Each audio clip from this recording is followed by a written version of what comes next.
இந்த காதல் பொல்லாதது, ஒரு காவல் இல்லாதது.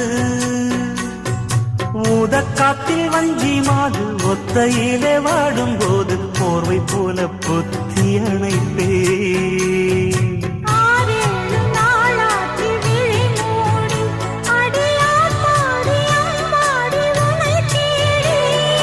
நீதானே மானே என் இளஞ்சோடி, உனை நீங்காது என்றும் என் உயிர் நாடி.